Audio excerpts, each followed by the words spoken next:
जो 9.6 एक्सरसाइज है ना, वो जो टॉपिक रिलेट करता है हमारा, वो है लीनियर डिफरेंशियल इक्वेशन। इस टॉपिक से क्वेश्चन हमारे आएंगे। ठीक है। सो देखो, टॉपिक वाइज हम चीज़ों को सीख तो रहे हैं, लेकिन एग्जाम में जब क्वेश्चन आएगा ना, सिर्फ लिखा रहेगा सॉल्व द डिफरेंशियल इक्वेशन। सो आपको डिफरेंशियल इक्वेशन को देख के आइडेंटिफाई करना पड़ेगा कि भाई ये कौन सा डिफरेंशियल इक्वेशन है, इसको हमें कैसे सॉल्व करना है। वहाँ पे बोलेगा नहीं कि ये लीनियर है, आप ये लगा के सॉल्व करो, या वेरिएबल सेपरेबल लगाओ, होमोजेनियस लगाओ। आपको देख के डिफरेंशियल इक्वेशन को पहले आइडेंटिफाई करना है, उसके बाद सॉल्व करना है। और ये कोई बड़ी टफ काम नहीं है। जब आप चीज़ों को ढंग से पढ़ रहे हो, है ना, क्वेश्चन को सीख रहे हो, कॉन्सेप्ट सीख रहे हो, प्रैक्टिस कर रहे हो, तो आप सब चीज़ चुटकियों में कर सकते हो। ठीक है। तो सबसे पहले हम कॉन्सेप्ट जानते हैं कि भाई लीनियर डिफरेंशियल इक्वेशन होती क्या है ना। लीनियर डिफरेंशियल इक्वेशन होती क्या है, पहले उसको जान लेते हैं, उसके बाद चीज़ों को सॉल्व करते हैं। सो हमारा टॉपिक क्या है, लीनियर डिफरेंशियल इक्वेशन। इसे हम जान लेता हूँ पहले, लीनियर डिफरेंशियल इक्वेशन। क्वाड्रेटिक ये सब पढ़ के आए ना। तो जो लीनियर डिफरेंशियल इक्वेशन है, जो फर्स्ट केस में बता रहा हूँ, दो टाइप के क्वेश्चन आपको एग्जाम में मिलेंगे। तो जो पहला टाइप का मैं डिस्कस कर रहा हूँ, वो मिलेगा आपको इस तरीके से, D Y upon D X, ठीक है, plus P Y is equal to Q के फॉर्म में। ठीक है। देखो, जो वाई होगा ना, वो हमारा यहाँ पर वेयर वाई हमारा डिपेंडेंट वेरिएबल होगा, मतलब यानी वाई के लिए सोल्यूशन फाइंड करना है, डिपेंडेंट वेरिएबल होगा। ठीक है। और हमारा जो x होगा ना, वो इंडिपेंडेंट वेरिएबल होगा। जिसके रिस्पेक्ट में ऑलवेज डिफरेंशिएशन होता है, वो हमारा इंडिपेंडेंट वेरिएबल होता है। तो यहाँ पर x हमारा क्या होगा, इंडिपेंडेंट वेरिएबल। आई बात समझ में। अब देखिए, p और q क्या होंगे, p और q क्या होंगे, p और q क्या होगा, p और q या तो कांस्टेंट होंगे या फिर कोई x की फंक्शंस होंगे। ठीक है। यहाँ पर आपका y का फंक्शन नहीं होना चाहिए, ये ध्यान रखना है। ठीक है, y का फंक्शन नहीं होना चाहिए q और p में। देखो, या तो कांस्टेंट होगा और फंक्शंस ऑफ x वेरिएबल। आई बात समझ में। ये दोनों p और q के लिए बात मैंने लिख दी है। या तो p और q कांस्टेंट होंगे या फिर फंक्शन होंगे x के। ये केस 1 हम डिस्कस कर रहे हैं। देखो, पहले चीज़ें सीख ले रहे हैं ना, तो चीज़ें आसान हो जाएगी। आपको देखना है, अगर कोई भी डिफरेंशियल इक्वेशन इस फॉर्म में है, D Y upon D X plus P Y equals to Q. ठीक है, वाई ऐसा होगा ही होगा, पी और क्यू या तो कांस्टेंट होंगे या फिर एक्स के कोई फंक्शन, जैसे कि sine x, cos x, anything, या सिंपली एक्स वाई, कुछ भी हो सकता है। सिंपली एक्स हो सकता है, एक्स स्क्वायर हो सकता है, एनीथिंग, पी और क्यू हो सकते हैं। अब इसे लीनियर क्यों बोला गया, देखो, derivative D Y over D X Y, maximum derivative कितनी बार हुआ, एक ही बार। सो इसकी डिग्री 1 हुई, है ना। तो इसीलिए इसे क्या बोला जाता है, लीनियर डिफरेंशियल इक्वेशन बोला जाता है। और ये इसका स्टैंडर्ड फॉर्म है। ये क्या है, स्टैंडर्ड फॉर्म। तो यहाँ हम लिख दे रहे हैं स्टैंडर्ड फॉर्म। ठीक है, केस 1 डिस्कस कर रहे हैं। तो जब डिफरेंशियल इक्वेशन हमारे पास है, तो इसका सोल्यूशन भी ज़रूर होगा। सोल्यूशन निकालने के लिए सबसे पहले आपको क्या निकालना पड़ता है, इसमें एक चीज़ जिसे हम बोलेंगे इंटीग्रेटिंग फैक्टर। आपको थोड़ा बैकग्राउंड में नॉइज़ आ सकता है क्योंकि ठंड है, लेकिन बारिश हो रही है आज। ठीक है, इंटीग्रेटिंग फैक्टर निकालना पड़ता है हमें, जिसे हम शॉर्ट में बोलते हैं आई एफ बोले तो इंटीग्रेटिंग फैक्टर। और इसका फॉर्मूला क्या होता है, ई एक्सपोनेंशियल के पावर में इंटीग्रेशन लगता है पी डी एक्स। कुछ रटने वाली नहीं है, इंटीग्रेटिंग फैक्टर ई की power P D x. D x भी रटने मारने की जरूरत नहीं है, अगर आप पावर में डी एक्स है तो यहाँ डी एक्स ही लगेगा। ठीक है, तो सबसे पहले आपको क्या निकालना है, इंटीग्रेटिंग फैक्टर, जो कि होता है एक्सपोनेंशियल के पावर में इंटीग्रेशन पे डी एक्स। इसको हम सॉल्व करेंगे। और फिर जो प्रॉपर सोल्यूशन होता है ना, सोल्यूशन क्या होगा, हमारा डिपेंडेंट वेरिएबल क्या था, वाई था, तो वाई के लिए सोल्यूशन होगी। ठीक है, तो सोल्यूशन क्या होगा, Y into integrating factor, Y into integrating factor equal to a symbol, integration लगाओगे आप, q into integrating factor into D X. ठीक है, इसको सॉर्ट आउट करिए, मतलब इसको सॉल्व किया, सोल्यूशन हो जाएगा। इंटीग्रेशन लगा हुआ है, इंटीग्रेशन जब सॉल्व हो जाएगा तो आप क्या ऐड कर दोगे, इंटीग्रल कांस्टेंट सी। ये सोल्यूशन होगा हमारा proper. where c is integral constant, जहाँ हमारे ये जो c है वो इंटीग्रल क्या होता है, कांस्टेंट होता है। सो सिंपल बेसिक सा कॉन्सेप्ट है। अगर कोई भी differential equation dy upon dx plus P Y equal to Q के फॉर्म में आता है, जहाँ पर p और q या तो x के कोई फंक्शन होंगे या फिर कांस्टेंट होंगे, ठीक है। x हमारा इंडिपेंडेंट वेरिएबल होता है, y हमारा डिपेंडेंट वेरिएबल होता है, और जो डिपेंडेंट वेरिएबल होता है उसी के करस्पॉन्डिंग हम सोल्यूशन निकालते हैं, ठीक है। सो उसके लिए हमें पहले चाहिए होगा IF बोले तो इंटीग्रेटिंग फैक्टर, जिसका निकालने का फॉर्मूला होता है एक्सपोनेंशियल की पावर p dx। फिर जो सोल्यूशन होता है y into integrating factor is equals to integration, फिर q और इंटीग्रेटिंग फैक्टर dx का करने के बाद c ऐड कर देते हैं। p और q आप गिवन डिफरेंशियल इक्वेशन को कंपेयर करके आराम से निकाल सकते हैं। अभी हम क्वेश्चन करेंगे तो आराम से पता चलेगा। सो ये मेरा फर्स्ट केस हुआ। अगर केस 1 आप समझ गए हैं, केस 2 तो बिल्कुल डिक्टो ऐसा ही है। केस 2 में क्या हो जाता है, देखो केस 2, ये नंबर 1 केस था, ये नंबर 2 केस है। केस 2 में पता है क्या होता है, ये डिफरेंशियल इक्वेशन रेसिप्रोकल कर दो। ये dx अपॉन dy, अगर इस तरीके का कोई डिफरेंशियल इक्वेशन आपको मिल रहा है dx अपॉन dy, तो यहाँ आएगा px और यहाँ आएगा q, ठीक है। ये स्टैंडर्ड फॉर्म होता है, ये क्या होता है, स्टैंडर्ड फॉर्म, ठीक है। स्टैंडर्ड फॉर्म हो गया। अब आपको पता है p और q क्या होंगे, देखो अब x यहाँ क्या है, हियर x मेरा है डिपेंडेंट वेरिएबल, जो भी ऊपर होगा ना वो ऑलवेज डिपेंडेंट वेरिएबल, तो ये हमारा डिपेंडेंट वेरिएबल होगा। इट मीन्स y हमारा क्या हो रहा है, क्योंकि y के रिस्पेक्ट पे डेरिवेटिव हो रहा है, यानी कि ये मेरा क्या है, इंडिपेंडेंट वेरिएबल। और सोल्यूशन किसका निकलता है, डिपेंडेंट वेरिएबल का। इंडिपेंडेंट वेरिएबल होगा तो मैंने सोल्यूशन लिख दिया, बोला मैंने मुंह से, वो चल गया पेन, है ना। सो देखिए एंड और जो p एंड q होगा वो क्या होता है, ऑलवेज इधर कांस्टेंट, या तो वो कांस्टेंट होंगे या फिर फंक्शंस होंगे। फंक्शंस ऑफ क्या, किसका होगा भाई साहब, यहाँ x है, इट मीन्स ये फंक्शन होगा y का, y, ठीक है। या तो कांस्टेंट होंगे या फिर फंक्शन होंगे y के, ठीक है। इसके बाद एक टॉपिक आ गया रिड्यूसिबल टू होमोजेनियस, और रिड्यूसिबल टू होमोजेनियस तो नहीं आएगा शायद, रिड्यूसिबल टू क्वेश्चन आ सकते हैं लीनियर डिफरेंशियल इक्वेशन के, ठीक है।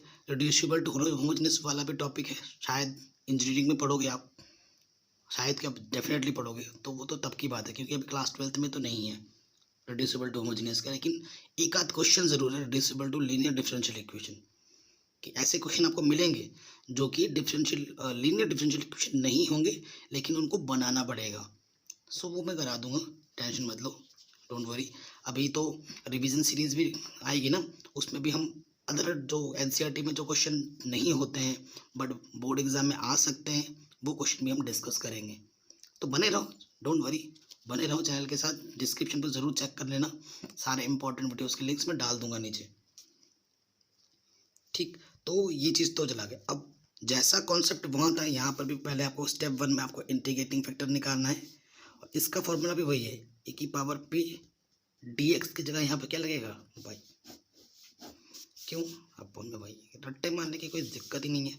एंड सोल्यूशन में क्या होगा, सोल्यूशन में x इंटू, क्योंकि डिपेंडेंट वेरिएबल का सोल्यूशन निकलता है, x into integrating factor equal to q into integrating factor, वहाँ dx था यहाँ dy लगेगा प्लस c,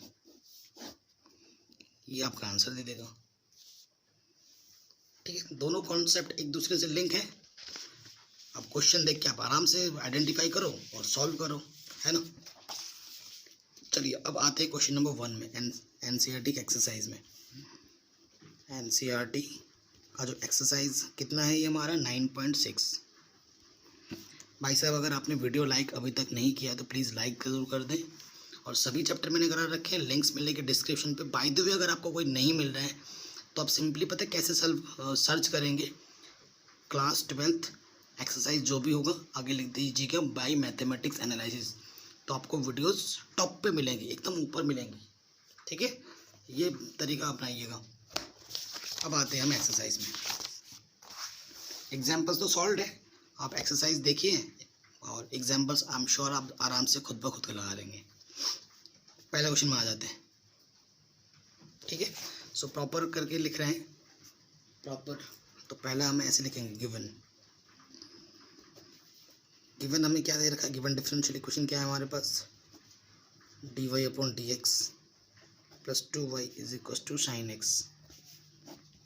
ये गिवन डिफरेंशियल इक्वेशन है, पता चल रहा है पूरा का पूरा कि ये क्या है, एक लीनियर डिफरेंशियल इक्वेशन है। ये कंपेयर करेंगे इसको हम, कंपेयर विथ किसके साथ, dy upon D X plus P Y equal to Q के साथ। तो हमें क्या मिलेगा, वी गेट, हमें क्या मिलेगा, p के प्लेस पे क्या है, देखो भाई 2 है। मैंने क्या बोला, या तो कांस्टेंट आएगा या फिर कोई फंक्शन होगा x का, और q के प्लेस पे क्या है, देखो साइन x। कोई दिक्कत यहाँ तक, हम श्योर नहीं होगी यहाँ तक कोई भी दिक्कत। नाउ अब हमें क्या निकालना है, इंटीग्रेटिंग फैक्टर। नेक्स्ट स्टेप में, स्टेप बाय स्टेप चल रहे हैं हम। हमें क्या निकालना है, इंटीग्रेटिंग फैक्टर। इंटीग्रेटिंग फैक्टर क्या होता है, आई एफ। फॉर्मूला क्या होता है, एक्सपोनेंशियल के पावर में पी डी एक्स, ठीक है। एक्सपोनेंशियल का टेंशन मत लो, पी क्या है मेरे पास 2 और यहाँ है डी एक्स, ठीक है। 2 बाहर आ जाएगा, कांस्टेंट है। डी एक्स का इंटीग्रेशन क्या होता है, एक्स। इंटीग्रेशन तो आना चाहिए ना, चैप्टर नंबर 9 में हो, आपने इंटीग्रेशन सीखा है, एप्लीकेशन ऑफ इंटीग्रेशन सीखा है, तभी तो चैप्टर 9 पढ़ रहे हो आप, है ना। तो ये चीज़ आ गई, ये मेरा इंटीग्रेटिंग फैक्टर क्या मिल गया मेरे को, e की पावर 2x। कोई दिक्कत यहाँ तक नहीं है। Now its solution. जैसे मैं लिखा रहा हूँ आपको प्रॉपर वे में, सिंपल वे में, आपको एग्जाम में बिल्कुल ऐसे ही लिखना है, फुल मार्क्स मिलेगा, कोई नंबर नहीं कटेगा। फॉर्मूला जितनी बार आप लिखोगे उतना ही बेहतर है, उससे फॉर्मूला लिखने से क्या होता है, रिवीजन भी होता है, रिवाइज भी होता है। और लिख लिख के करने से क्या होता है ना, अगर आप चीज़ें भूल भी रहे हो ना तो पेन अपने आप चलने लग जाता है, हैबिट हो जाती है। तो फॉर्मूला क्या है, क्योंकि हमारा D Y upon D X है, तो वाई हमारा डिपेंडेंट वेरिएबल है, तो सोल्यूशन में डिपेंडेंट वेरिएबल के करस्पॉन्डिंग निकलता है। तो क्या हो जाता है formula, Y into integrating factor integration Q into integrating factor D X plus C, ठीक है। सो देखो y, तो चलो y की जगह y रहेगा। इंटीग्रेटिंग फैक्टर हमारा आया था e की पावर 2x, और q हमारे पास था साइन x, और इंटीग्रेटिंग फैक्टर था e की पावर 2x dx प्लस सी। इसे मैं इक्वेशन नंबर बी बोल रहा हूँ, क्योंकि यहाँ इंटीग्रेशन करना है, तो इस वाले टर्म को मैं I1 बोल रहा हूँ, ठीक है। इस वाले टर्म को हम क्या बोल रहा हूँ, I1। क्यों I1 ही क्यों लेट किया, क्योंकि जब भी आपको ऐसे फंक्शन फर्स्ट इंटू सेकंड करके दिखेगा और इंटीग्रेशन का सिंबल लगा हुआ होगा ना, तो आप ऑलवेज लेट कर लेना I1 करके,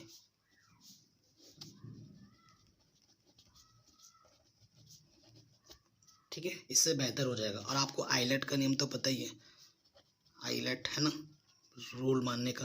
पहले इंटीजर आते हैं या फिर इनवर्स वाले फंक्शन, फिर लोगारिथम वाले फंक्शन, फिर एल्जेब्रिक, फिर ट्रिग्नोमेट्रिक, फिर एक्सपोनेंशियल।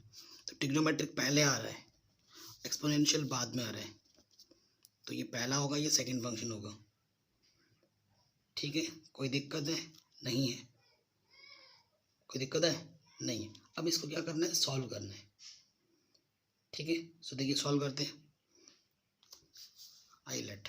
अब देखिए इसको सॉल्व करने का रूल लगा दे रहे हम।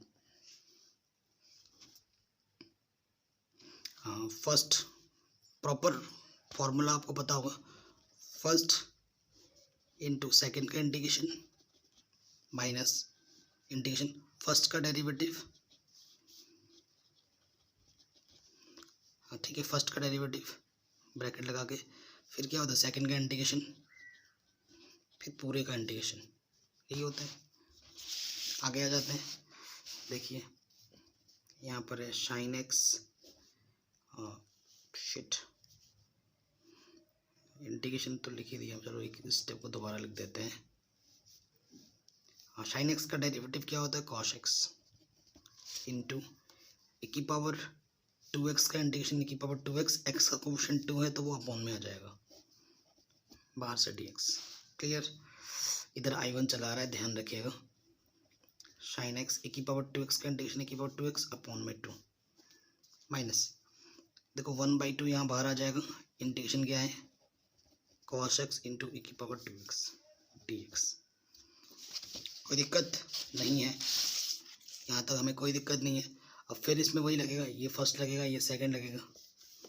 यहाँ i1 साइन एक्स ए की पावर 2x अपॉन 2 माइनस के 1/2 ब्रैकेट लगा के करना पड़ेगा। फर्स्ट वैसे का वैसा इंटू सेकेंड का integration minus integration bracket first का derivative cos x into second का इंटीग्रेशन, ठीक है, फिर पूरे का इंटीग्रेशन। ठीक है, अगर लेट नहीं करता ना तो ये दिन भर चलता रहता, इसीलिए आपको लेट करके करना पड़ेगा ऐसे क्वेश्चनों को। ये तो पहले से ही सॉल्व है, कोई लोड नहीं है इसमें। 1/2 टोटल के बाहर है, ध्यान रखिएगा। cos x ए की पावर 2x का इंटीग्रेशन ए की पावर 2x, x का क्वोशिएंट 2 है तो वो अपॉन में आ जाएगा। इंटीग्रेशन में अपॉन में आता है और डिफरेंशिएशन में इनटू में जाता है ना। ठीक है, cos x का डेरिवेटिव क्या होता है, माइनस के साइन x है ना, माइनस बाहर आ जाएगा, ये प्लस कर देगा इसको साइन x, और ये इंटीग्रेशन का सिंबल है। और ए की पावर 2x का इंटीग्रेशन क्या होता है, ए की पावर 2x का ए की पावर 2x अपॉन में 2 और ये बाहर से dx। अब देखिए ये 1/2 अंदर मल्टीप्लाई कर दे रहे हैं, 1/2 1/2 1/4 cos s ए की पावर 2x, ये 1/2 ये 1/2 minus plus minus 1/4 sine x into A की पावर 2x dx। जब हमने क्वेश्चन शुरू किया था, इसी चीज़ को शुरू किया था और इसी चीज़ को हमने कैलकुलेट किया था i1, ये देखो इसी चीज़ से शुरू किया था और इसको हमने कैलकुलेट किया था i1। तो ये i1 है, मैंने i1 लिख दिया है नीचे।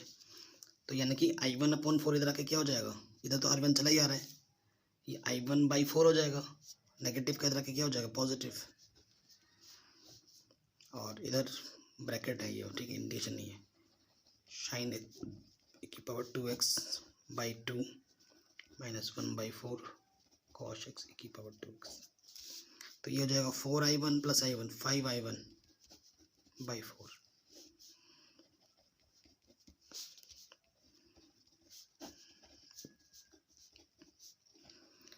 वैसे तो बड़ा आसान है, लेकिन थोड़ा सा ना कैलकुलेशन लेंथी हो जाते हैं। ये लेंथी मैं समझा के कर रहा हूँ हर एक स्टेप को, तो आपको ज़्यादा लेंथी लग रहा होगा, लेकिन वैसे तो ये इजी है। हमें तो i1 का सोल्यूशन निकालना था, तो i1 क्या हो जाएगा, ये 4 डिवाइड में इधर आके मल्टीप्लाई में, और ये मल्टीप्लाई में इधर आके डिवाइड में। i1 हमें मिल चुका है, अब i1 को उठा कर रख दो और आपको आपका सोल्यूशन मिल जाएगा। क्या, put the value of i1 की वैल्यू उठा के कहाँ रख दो, यहाँ पर इक्वेशन नंबर बी में। अच्छा ये बी था तो इसे सी मान लेते हैं। अब नेक्स्ट में क्या लिखोगे, put the value of i1 in equation B. ठीक है, बी में रख देते हैं हम। सो बी में हम रखेंगे वैल्यू, तो इधर हमारा क्या था, y इंटू ए की power 2x is equals to था हमारे पास i1 की वैल्यू हम रख देंगे यहाँ पर 4/5 साइन x ए की पावर 2x/2 cos x ए की पावर 2x/4। ठीक है, ये i1 हो गया, और यहाँ पे c था, where c is integral constant. Answer ये आ गया हमारा आंसर। ठीक है, थोड़ा लेंथी है प्रोसीजर, लेकिन आसान है। मैं तो कहूँगा बहुत ज़्यादा आसान क्वेश्चन है। अगर आप प्रैक्टिस करोगे तो आपको ये फ्री के नंबर लगेंगे, क्योंकि प्रैक्टिस पे डिपेंड करता है। नहीं तो आपको टफ लगेगा अगर आप सोल्यूशन लंबा करने से डरते हो तो। एक आध सोल्यूशन ही लंबे जाएंगे, बाकी सोल्यूशन इजी हो जाते हैं, छोटे छोटे में हो जाते हैं आंसर, तो उससे घबराना नहीं है। ठीक है, आगे बढ़ते हैं नेक्स्ट क्वेश्चन में। ये हमारा नेक्स्ट क्वेश्चन है नंबर 2। सो प्रॉपर वे में लिखेंगे हम गिवन क्या है हमारे पास, dy/dx प्लस 3y की पावर -2। ये क्वेश्चन में 1 है। फिर से देखो कंपेयर करेंगे, कंपेयर जब करोगे किससे, D Y upon D X plus P Y equals to Q से, तो हमें p की जगह पे क्या मिलेगा 3 और q की जगह पे क्या मिलेगा e की पावर माइनस के 2x। कॉन्स्टेंट है या फिर फंक्शन x के हैं, ठीक है।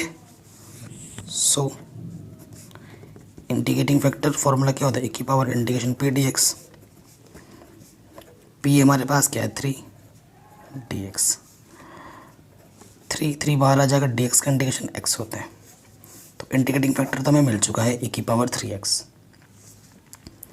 नाउ सॉल्यूशन, देख रहे हो ये सवाल कितने जल्दी हो जा रहा है। एक आध क्वेश्चन ही लेंथी होते हैं, ठीक है, बाकी तो आराम से हो ही जाते हैं। सॉल्यूशन के लिए फॉर्मूला क्या होता है, y into integrating factor integration q into integrating factor dx plus c। Integrating factor हमारा क्या निकाला, e की पावर 3x, q मेरा क्या है e की पावर माइनस के 2x, इंटीग्रेटिंग फैक्टर क्या है e की power 3x dx plus c। e की पावर 3x में से e की पावर 2x माइनस करोगे, क्योंकि ये क्या हो जाएगा 3x minus 2x only x, और e की पावर x का इंटीग्रेशन e की पावर x ही होता है। देखिए ये कितनी जल्दी हो गया। This is our required solution, this is our required solution answer. ठीक है, मैंने आपको समझा के हर एक स्टेप को किया तो इतना टाइम लगा मेरे को, इतना इजी था, है ना। अब आते हैं क्वेश्चन नंबर 3 में।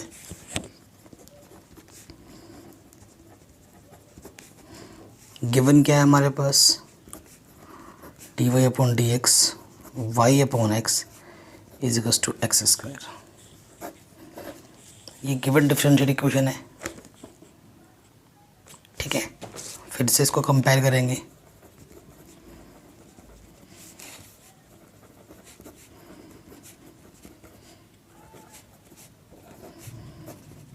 देखो वी गेट, हमें क्या मिलेगा, देखो p के प्लेस पे क्या है 1/x और q के प्लेस पे क्या है एक्स स्क्वायर, ठीक है ना। देखो p के प्लेस पे 1/x है और q के प्लेस पे एक्स स्क्वायर है। सो इंटीग्रेटिंग फैक्टर, देखो ये चीज़ सॉल्यूशन आपको सॉल्यूशन आप तभी कर पाएंगे जब आपको इंटीग्रेशन आता होगा। सो इंटीग्रेशन हमारे लिए बहुत ज़रूरी है, इंटीग्रेशन को ढंग से सीखो। इंटीग्रल कैलकुलस, डिफरेंशियल कैलकुलस, ये तो मैथमेटिक्स का आधार हो जाएगा जब आप हायर एजुकेशन की ओर बढ़ रहे हैं ना। अब आप बीएससी करेंगे या बीटेक करेंगे, एमएससी करेंगे या फिर मैथ्स का लेके आगे का सोच भी रहे हैं। सो अगर आपकी इंटीग्रेशन और डिफरेंशिएशन वीक है ना तो बड़े गहरे कुएं में गिर जाओगे आप। सो आपसे रिक्वेस्ट है हाथ जोड़ के, पहले इन 2 टॉपिक्स को अच्छे से स्ट्रॉन्ग करो अगर आपको फ्यूचर में मैथ स्ट्रॉन्ग करनी है तो, ठीक है। और दोनों ही टॉपिक बहुत ईजी हैं और बहुत इंटरेस्टिंग है। ढंग से पढ़ोगे, फुल कॉन्सेंट्रेट के साथ पढ़ोगे तो हर चीज़ समझ में आएगी। क्या होता है फॉर्मूला, e की पावर p dx।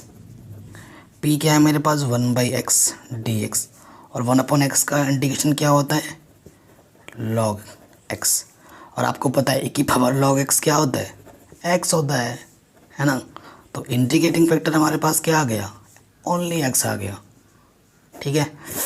ये इसे क्वेश्चन नंबर ए बोल दिया। नाउ इट्स सॉल्यूशन, ठीक है, यहाँ पे लिख देंगे नाउ इट्स सॉल्यूशन। सॉल्यूशन का फॉर्मूला एक बार दोबारा लिख दो, y into integrating factor q into integrating factor dx plus c, ठीक है ना। तो y मेरे पास क्या है, y की जगह पे तो y रहेगा। इंटीग्रेटिंग फैक्टर क्या है मेरा x है, q मेरा क्या है एक्स स्क्वायर है, और इंटीग्रेटिंग फैक्टर क्या है मेरा x आया है। भाई साहब आराम से सॉल्व हो रहा है। अब देखो, आप खुद ही देखो, एक्स स्क्वायर एक्स क्या होता है एक्स क्यूब c। सो देखिए यहाँ से एक्स क्यूब ये किस फॉर्म में बन गया, ये बन गया X to the power n dx, और इसका फॉर्मूला क्या होता है एक्स की पावर n प्लस 1 और n की जगह 3 है, 3 में 1 ऐड करोगे तो एक्स की पावर 4/4। इंटीग्रेशन ख़त्म, ये आ गया हमारा required solution. This is our required solution. तो अब नेक्स्ट क्वेश्चन में आ जाते हैं, क्वेश्चन नंबर 4 जो कि इम्पॉर्टेंट है। हाँ, इम्पॉर्टेंट है। क्वेश्चन नंबर 5 भी इम्पॉर्टेंट है। और एक पर्सनल टिप्स में दे रहा हूँ, जिस क्वेश्चन में लॉग आ जाता है ना वो ज़्यादा इंपॉर्टेंट होता है। पता नहीं जो बोर्ड एग्जाम या क्वेश्चन पेपर सेट करते हैं ना, मैंने अपने लाइफ में देखा, एक चीज़ एक्सपीरियंस किया है कि लॉग से उनको बहुत प्यार है। जिस क्वेश्चन में लॉग लिखा रहता है ना उनका वो फेवरेट बन जाता है। सो लॉग वाले क्वेश्चन पे आपको ज़्यादा ध्यान देना है, ठीक है। चलिए नेक्स्ट क्वेश्चन पे आ जाते हैं। क्वेश्चन नंबर क्या है मेरे पास, 4th है। गिवन डिफरेंशियल इक्वेशन क्या है, dy/dx। यहाँ पर है शेक x इंटू वाई। ये x के साथ y मल्टीप्लाई में मत लिख देना, ठीक है, फिर x और y एंगल में दिखेंगे, इसलिए इन्होंने ब्रैकेट लगा के लिखा है। और यहाँ पर रेस्ट्रिक्शन भी दे रखा है कि जो x की वैल्यू है π/2 से लेस होनी चाहिए, 0 या 0 से ग्रेटर होनी चाहिए, है ना, क्योंकि इसी रिस्ट्रिक्शन पे ये फंक्शन डिफाइन होगा, तभी वो रिस्ट्रिक्शन मेंशन करता है। अगर आप उस रिस्ट्रिक्शन को छोड़ के कुछ और ले लोगे ना तो ये डिफरेंशियल इक्वेशन डिफाइन ही नहीं करेगा। तो हमेशा जब कोई भी रिस्ट्रिक्शन दिया होता है वो जो फंक्शन को डिफाइन करने के लिए दिया होता है कि उसी रिस्ट्रिक्शन पे वो फंक्शन वेल डिफाइन है, अदरवाइज़ वो फंक्शन वेल डिफाइन नहीं होगा, ठीक है। तो ये मेरा पहला इक्वेशन है, इसको कंपेयर करना है। कंपेयर करेंगे dy/dx प्लस py=q से। ये मेरा सेकंड इक्वेशन है। जब इसको कंपेयर करेंगे तो हमें क्या मिलेगा, वी गेट, देखो dy/dx चलो सही है, और p के जगह पे क्या है, शेक x, और q के जगह पे क्या है, tan x। Is it clear, है ना, ये हमें मिल चुका है। अब देखिए पहला स्टेप क्या होता है, नाउ इंटीग्रेटिंग फैक्टर।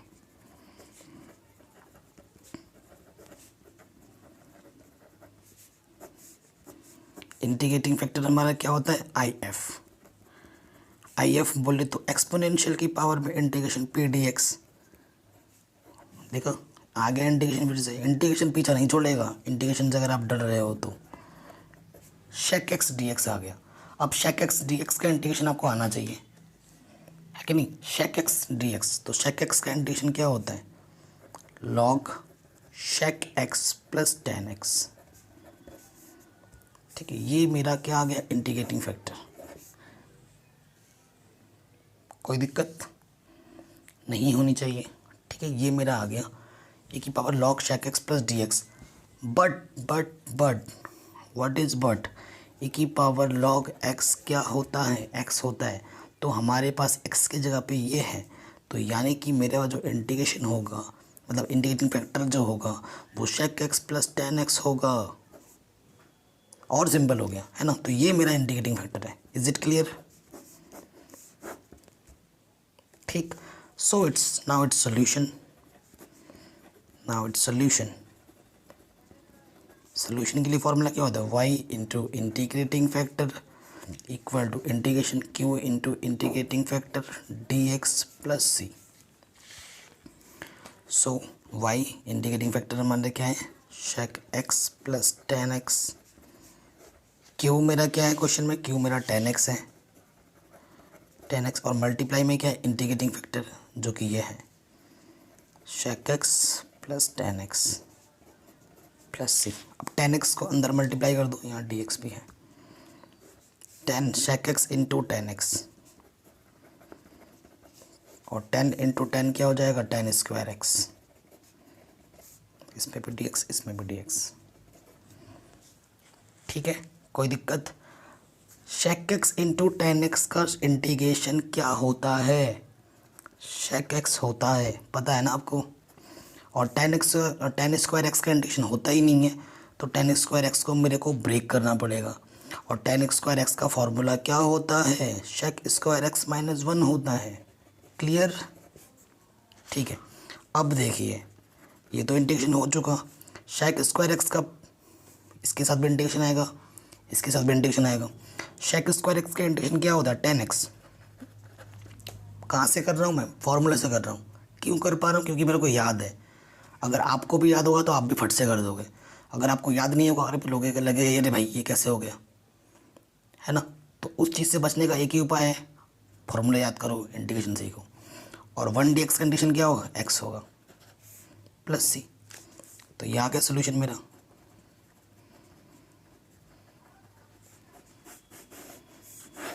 ठीक है, ये हमारा रिक्वायर्ड आंसर हमें मिल चुका है। ठीक है, हो गया आराम से, कोई दिक्कत नहीं होगी। चलिए नेक्स्ट क्वेश्चन पे आते हैं, क्वेश्चन नंबर 5। ये जो प्रॉब्लम है यहाँ आ जाते हैं। गिवन डिफरेंशियल इक्वेशन हमारे पास क्या है, cos square X dy upon D X plus Y equal to tan x। ठीक है, फिर से वही चीज़ कंपेयर करेंगे। अब ज़रा मैं लिखूंगा और आप बोलेंगे, और देखना बोल के क्या सही होता है पी और डी। देखो कंपेयर किससे करना होता है, D Y upon D X plus P Y equals to Q से, इससे हमें कंपेयर करना होता है। अब जो गिवन बोल रहा हूँ, गिवन डिफरेंशियल इक्वेशन जो हमें दे रखी है, उसमें D Y upon D X तो इंडिपेंडेंट ही नहीं है, उसके साथ तो भाई कॉस स्क्वायर एक्स आ रहा है। तो हमें क्या करना पड़ेगा, इसे रिड्यूस करना पड़ेगा, डिफरेंशियल इक्वेशन बनाना पड़ेगा। जो चीज़ हमें दिक्कत करे उसे हटाना पड़ेगा। जब हटा दोगे तो वो रिड्यूस हो जाएगी और वो डिफरेंशियल इक्वेशन आपका लीनियर बन जाएगा। So we have to remove this. Remove करने के लिए क्या तरीका है, डिवाइडिंग बोथ साइड। इधर भी ये सिर्फ इधर ही नहीं करना है भाई। एक पापा अगर आपके एक छोटे भाई को 2 रुपये दे रहे हैं, अगर आपको नहीं दे रहे हैं तो आपको गुस्सा तो आएगा ना, आप नाराज़ हो जाओगे। तो नाराज़ कब नहीं होगा, जब दोनों को समान 2-2 रुपये देंगे, है ना। तो हमें क्या करना है, कॉस स्क्वायर एक्स इस इधर पे डिवाइड करना है और उधर भी डिवाइड करना है। LHS में भी डिवाइड करेंगे और RHS में भी। तो यहाँ लिख देना। तो ये जो प्रॉपर डिफरेंशियल इक्वेशन कैसी हो जाएगी, जब हम D Y cos square X से डिवाइड करेंगे तो ये वाला टर्म हट जाएगा। यहाँ आ जाएगा 1 upon cos square x into में वाई, और यहाँ आ जाएगा tan x upon cos square x. Is it clear. ये मेरा इक्वेशन नंबर 1 है। ठीक है, ये मेरा इक्वेशन नंबर 1 है। अब कंपेयर करेंगे। सो यहाँ लिख दे रहा हूँ, अब लिखेंगे वी गेट p की जगह पे क्या है, 1 by cos square X, and 1 by cos square means sec square X. Okay, and q मेरे पास क्या है, tan x upon cos square X, which can be written as tan x into 1 by cos square X. 1 by cos square X ऊपर जाके क्या हो जाएगा, shake square x. सो ये मेरा p है, ये मेरा q है। ठीक, ये मेरा p है, ये मेरा q है। चलिए इंटीग्रेटिंग फैक्टर निकालते हैं। सो इंटीग्रेटिंग फैक्टर IF क्या होता है, e की पावर में एक्सपोनेंशियल में p dx। p क्या है भाई साहब, p हमारा है shake square x dx। Shake square x का इंटीग्रेशन क्या होता है, शेक स्क्वायर एक्स कंडीशन अभी मैंने आपको बताया था, tan x होता है, तो tan x। तो ये मेरा इंटीग्रेटिंग फैक्टर आ गया, इसे मैं इक्वेशन नंबर A बोल दे रहा हूँ। ठीक, कोई दिक्कत नहीं है ना। So now it's solution.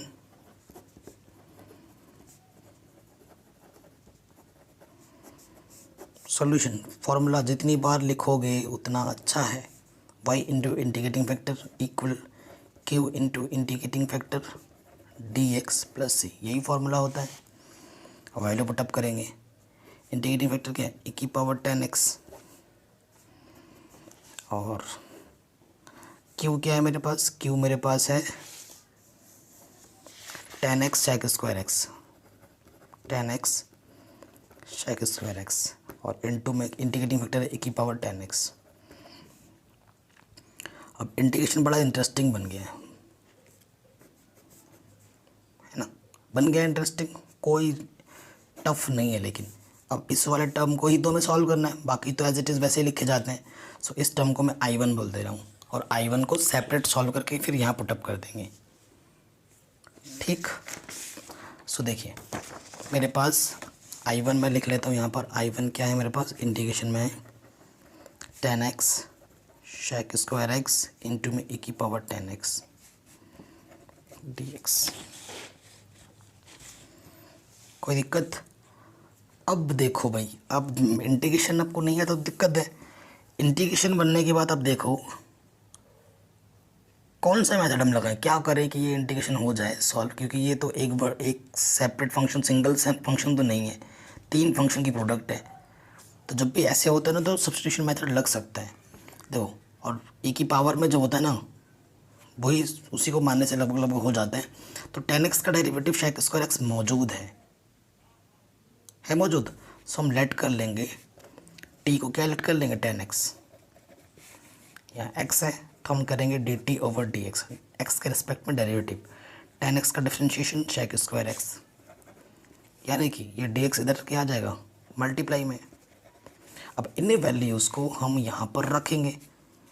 So we get what, 10x को तो आपने t माना है, shake square x into D x का तो dt हो गया है, और e की पावर यहाँ क्या आ जाएगा t।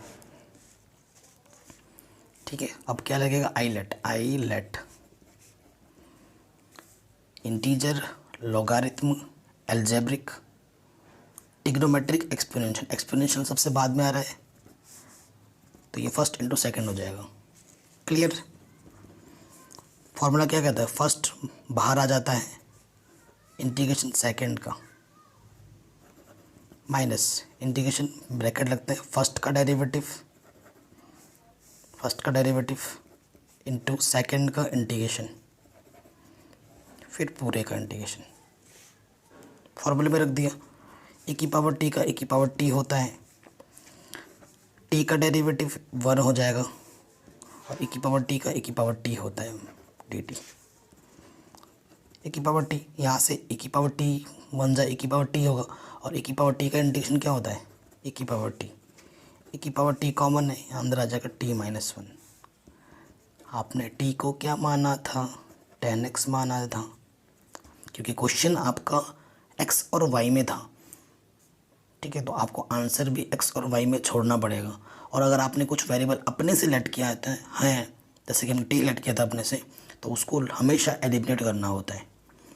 ठीक है, सो जो I1 होगा हमारा e की पावर 10x इंटू में 10x माइनस 1 हो जाएगा। ठीक है, इसे इक्वेशन नंबर सी बोल दिया। Put the value of I1 here, we get our required answer.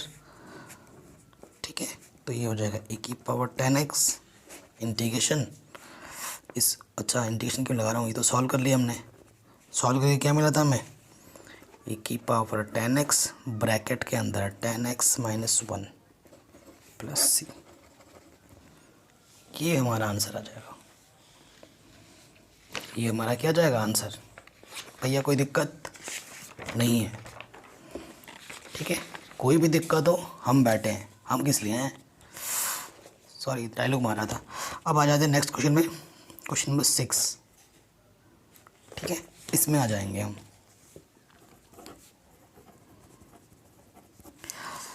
हाँ, क्वेश्चन है x dy upon D X plus 2y X square log X. D Y upon D X दिख रहा है, यानी कि linear दिख रहा है, पी वाई के फॉर्म में भी दिख रहा है आपको, लेकिन ये exactly different linear differential equation नहीं है। क्यों? क्योंकि भाई ये दिक्कत कर रहा है हमें, और जो चीज़ दिक्कत कर रहा है उसे हटा दो, और जैसे ही हटाते हैं तो वो उससे हम क्या बोलते हैं, reducible to linear differential equation. हालांकि ये हम पढ़ रहे हैं इस टॉपिक को, लेकिन हमें पता ही नहीं हम इस टॉपिक को पढ़ रहे हैं, और इसके एडवांस क्वेश्चन आपको फ्यूचर में मिलेंगे। फ्यूचर बोले तो MBBS डॉक्टर नहीं, फ्यूचर बोले तो बीटेक करोगे, BSc करोगे, BA मैथमेटिक्स लोगे, तब मिलेगा आपको डिफरेंशियल इक्वेशन की एक सेपरेट बुक आएगी। अभी ये चैप्टर पढ़ रहे हो ना, वहाँ पर एक सेपरेट बुक आएगी, तब वहाँ पर आपको मिलेगा। सो आपको क्या करना है, डिवाइडिंग x बोथ साइड है ना, दोनों तरफ डिवाइड कर देंगे तो हमें क्या मिलेगा, देखिए dy upon D X 2 upon X into Y, और यहाँ x से डिवाइड करेंगे तो सिर्फ सिंपली x बचेगा। सो ये हमारा प्रॉपर इक्वेशन आएगा। ठीक है, इसको सही वे में लिख दिया हमने। हाँ, इसको अब हम कंपेयर करेंगे। Compare with what, with D Y upon D X plus P Y is equal to Q. इसके साथ हमें कंपेयर करना है। देन वी गेट पी के प्लेस पे क्या है भाई साहब, 2/x, एंड क्यू के प्लेस पे क्या है, x log x। आसान है, बहुत आसान है। फर्स्ट स्टेप में क्या लिखते हैं हम, निकालते हैं इंटीग्रेटिंग फैक्टर, जो कि होता है इंटीग्रेशन में p dx। p क्या है मेरे पास, 2/x, 2 आ जाएगा बाहर, 1/x dx। और आपको पता ही है 1/x का इंटीग्रेशन क्या होता है, log x। ठीक है, और आपको पता है कि log के सामने जो भी इंट लिखा होता है उसे हम पावर में ले जाते हैं। ये 2 है, ये पावर में आ जाएगा यहाँ पर। और आपको ये फॉर्मूला भी पता है, e की पावर log x क्या होता है, ओनली x, और यहाँ पर x की जगह पर ये चीज़ है। तो मेरे पास इंटीग्रेटिंग फैक्टर क्या आ गया एक्चुअल में, x² आ गया। ठीक है ना। अगर आपको कन्फ्यूज़न है ना ये कैसे हो गया, फॉर्मूला पढ़ा हुआ आपने, log m की पावर n log m होता है, तो ये n पावर में आ जाता है, वही हमने यहाँ किया है। इंटीग्रेटिंग फैक्टर निकल गया। सो सॉल्यूशन क्या होता है, y into integrating factor integration q into integrating factor dx plus c। ठीक है, सो देखिए y हमारे पास तो y ही रहेगा, इंटीग्रेटिंग फैक्टर हमारा x² है, q हमारे पास क्या है, देखिए q हमारे पास है x log x। ठीक है, और इंटीग्रेटिंग फैक्टर क्या है, x³ x² dx। सो x² into x³ log x। अब इसको हम क्या मान लेंगे, एक इक्वेशन b मान लेंगे, इस वाले पार्ट को I1 मान लेंगे, और फिर हम इसे क्या करेंगे, सॉल्व करेंगे, और फिर वैल्यू यहाँ पर रख देंगे। ठीक है, सो देखिए सिंस I1 हमारे पास क्या है, x³ log x dx। Eyelet वाला रूल पता ही होगा, आईलेट इंटीजर नहीं, लॉगरिथम आता है, एल फॉर लॉगरिथम पहला, फिर अलजेब्रिक यानी कि सेकंड। ठीक, रूल अप्लाई कर दिया हमने। अब लग जाएगा रूल फर्स्ट इंटू सेकंड वाला, क्या होता है, पहला वैसे का वैसे इंटू सेकंड का इंटीग्रेशन, माइनस इंटीग्रेशन लगा के ब्रैकेट लगाकर फर्स्ट का डेरिवेटिव इंटू सेकेंड का इंटीग्रेशन। ठीक है, तो हम गलत तो नहीं कर रहे हैं, फर्स्ट का डेरिवेटिव होता है ना, फर्स्ट तो log x है, वही तो मैं कह रहा हूँ, पहले बोल सही रहा हूँ, लिख कर रहा हूँ, तो यहाँ log x है, सेकेंड का डेरिवेटिव और सेकेंड का इंटीग्रेशन, फिर पूरे का इंटीग्रेशन। ठीक है, फॉर्मूला में पुट कर दिया, log x³ का इंटीग्रेशन क्या होता है, x की पावर 4/4, और log x का डेरिवेटिव होता है 1/x, और x³ का इंटीग्रेशन होता है x की पावर 4/4। ठीक, तो यहाँ से क्या जाएगा, log x इंटू एक्स की पावर 4/4। ये x और ये x अलग अलग हैं, इनकी x और x की पावर 5 मत कर देना, गलत हो जाएगा। यहाँ से x कम हो जाएगी पावर, तो ये आ जाएगा। ठीक है, कोई दिक्कत नहीं है। 1/4 तो है, x³ का इंटीग्रेशन क्या हो जाएगा, x की पावर 4/4। ठीक है, तो मेरा I1 क्या हो गया, प्रॉपर सही से लिख देते हैं,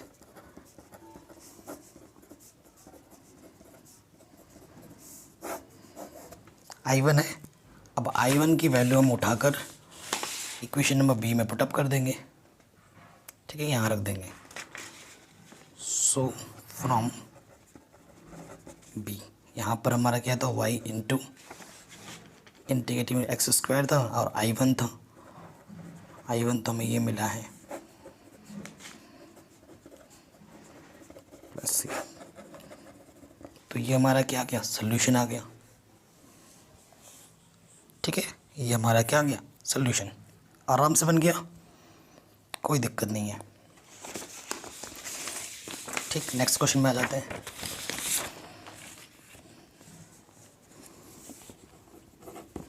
क्वेश्चन नंबर 7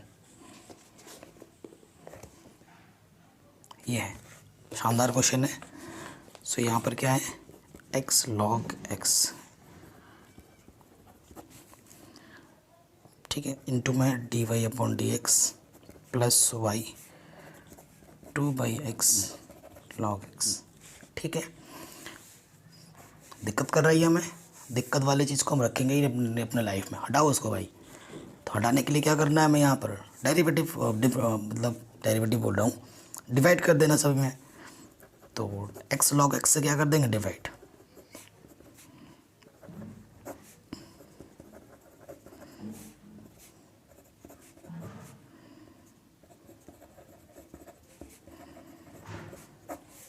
तो देखो log x से log x कटा, ठीक है, और प्रॉपर डिफरेंशियल इक्वेशन हमारी क्या बन गई, ये चीज़।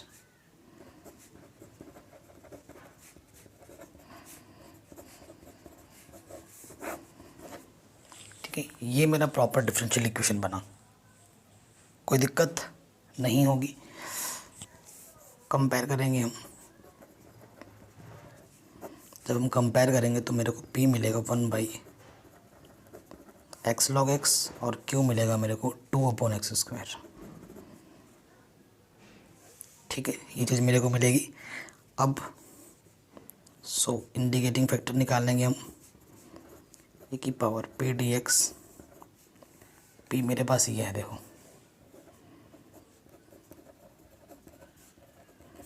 देखो log x को मान लेट करने पर इसका डेरिवेटिव यहाँ देख रहे हैं 1/x है ना। तो सॉल्यूशन क्या होता है एक्चुअली, जिसको आप लेट कर रहे हो नीचे से और उसका डेरिवेटिव अगर पूरा पूरा मिल जाता है ना, तो शॉर्ट ट्रिक है ये।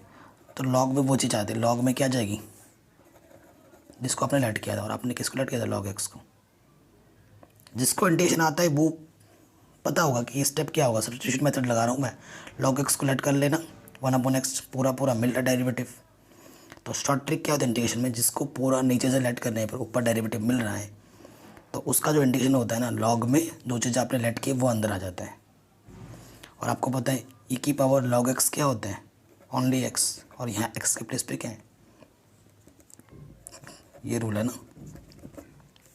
e की पावर log x के जगह पर क्या है, log x, तो log x आ जाएगा। तो इंटीग्रेटिंग फैक्टर क्या है मेरा, log x है। ठीक है, सॉल्यूशन पे आ जाओ। सॉल्यूशन क्या होता है, y into integrating factor, direct put कर रहा हूँ, इंटीग्रेशन q मेरा क्या है, q मेरा है 2/x², और इंटीग्रेटिंग फैक्टर क्या है, log x dx plus C. ठीक है, सो प्रॉपर इसको 2 बाहर करो, 1/x² log x dx। तो इस वाले टर्म को हम क्या लेट कर रहे हैं, I1, और फिर इसको सॉल्व कर रहे हैं। ठीक है,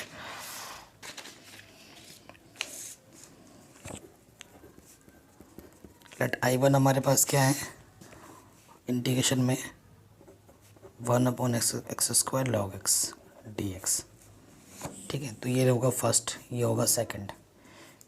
क्यों log x को फर्स्ट क्यों मान रहे हैं हम, क्योंकि log x का इंटीग्रेशन पॉसिबल नहीं है, तो रूल के अगेंस्ट जाके उसे हमें क्या मानना पड़ेगा, फर्स्ट मानना पड़ेगा।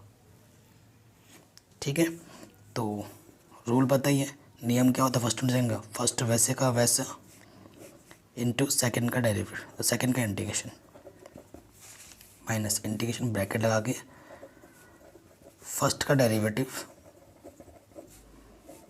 सेकेंड का इंटीग्रेशन, ब्रैकेट बंद, पूरे का इंटीग्रेशन।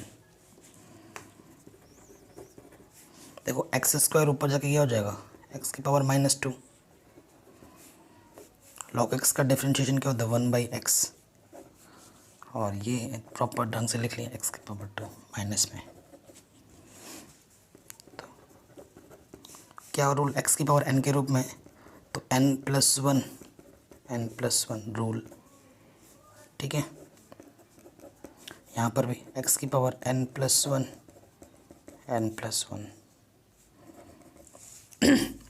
तो यहाँ से नेगेटिव यहाँ लिख दिया। एक्स की पावर -1 होगा तो नीचे आके एक्स की पावर +1 हो जाएगा, ठीक है। यहाँ से नेगेटिव आएगा, नेगेटिव से पॉजिटिव कर देगा। तो यहाँ से 1/x, एक्स इनवर्स भी 1/x होता है, तो ये हो जाएगा ये चीज़ ऊपर जाएगा,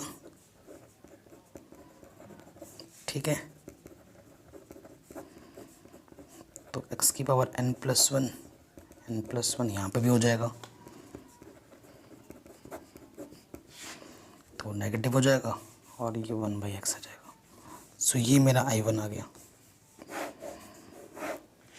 अब फ्रॉम बी में वैल्यू पुट कर देंगे, तो यहाँ था y log x, इधर 2 था, I1 हमारा आ गया, जो वो रख दो यहाँ पर +c आंसर, ठीक है। ये मेरा I1 था ना, यहाँ पर वैल्यू पुटअप कर दिया हमने, तो हमें हमारा आंसर मिल गया, ठीक है। ये क्वेश्चन भी हमारा इजीली बन गया, कोई दिक्कत नहीं है। चलिए आगे बढ़ते हैं नेक्स्ट क्वेश्चन पे। नेक्स्ट क्वेश्चन हमारा क्या है, 8वां।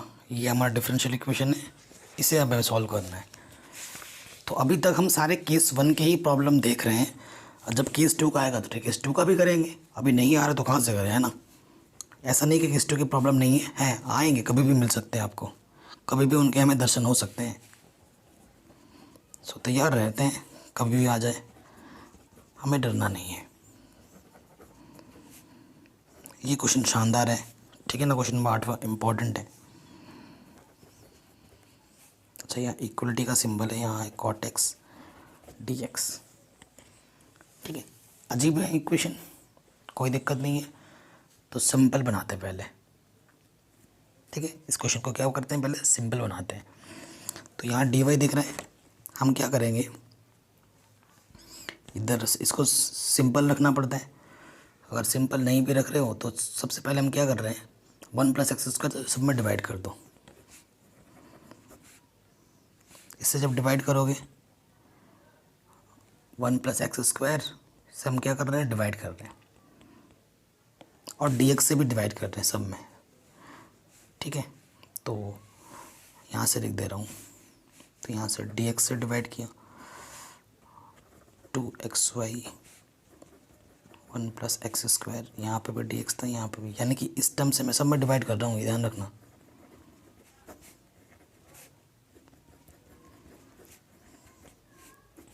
इससे ये कैंसिल, इससे ये कैंसिल, तो डिफरेंशियल इक्वेशन किस तरीके से बन गई,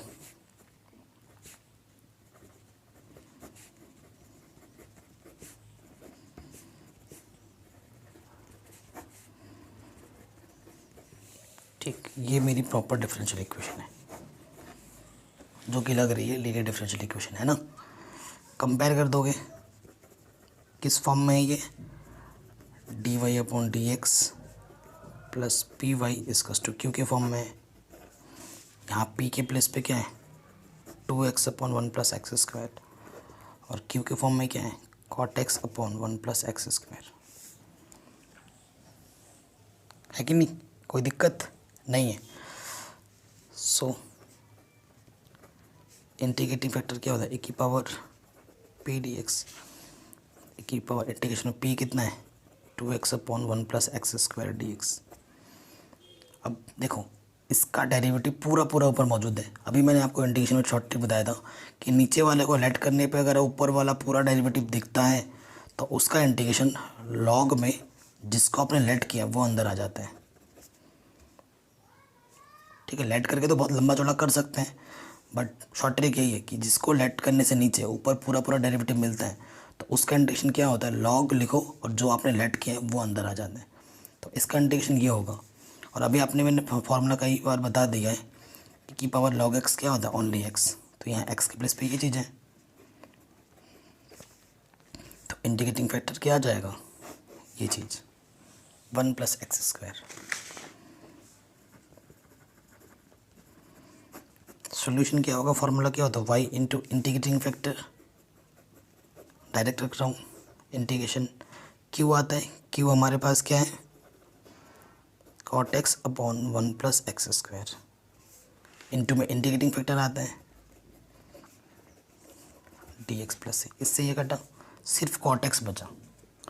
cot x कंडीशन क्या होता है, log मॉडुलस के अंदर sin x, फॉर्मूला c। तो ये हमारा आंसर आ गया। क्वेश्चन देखने में कितना टफ लग रहा था, है कितना आसान।